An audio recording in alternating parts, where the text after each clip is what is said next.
British member ভিয়ের প্রথম প্রেম কাহিনী। ভিয়ের কি সত্যি ফার্স্ট লাভ রয়েছে, কিংবা সে কি কোনোদিন কোনো মেয়েকে ডেট করেছে?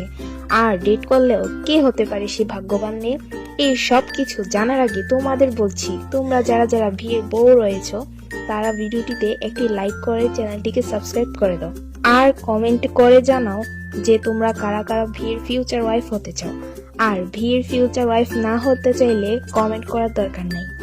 তো যাই হোক, এখন কথা হচ্ছে ভিয়ের জীবনে কি সত্যি ফার্স্ট লাভ স্টোরি রয়েছে, কিংবা সে কি কোনো মেয়েকে ডেট করেছে? তাহলে আমি বলবো যে হ্যাঁ, ভিয়ের জীবনে সত্যি ফার্স্ট লাভ স্টোরি রয়েছে, তবে সেটা তার একতরফা ভালোবাসা।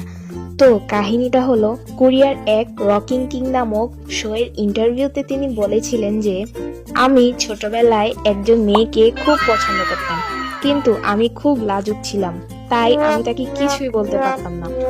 প্রতিদিন স্কুলে যাওয়ার পথে সে বাসের জন্য দাঁড়াতো, আমি দূর থেকে তাকে দেখতাম, কিন্তু সামনে গিয়ে কথা বলতে পারতাম না।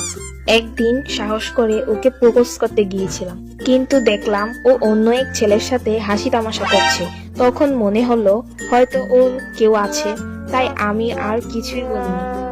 এটাই ছিল আমার প্রথম প্রেম, কখনো বলা হয়নি, শুধু মনেই ছিল। আহারে বেচারা, আমার তো ভিয়ের জন্য খুবই খারাপ লেগেছে। তবে যাই হোক, আর্মিদের জন্য ভালোই হয়েছে। কি বলো তোমরা? ভিডিওটি ভালো লাগলে অবশ্যই একটা লাইক করে দিও, আর চ্যানেলে নতুন হয়ে থাকলে সাবস্ক্রাইব করে দিও। তো এই ছিল বিয়ের একতরফা অসম্পূর্ণ ভালোবাসার কাহিনী।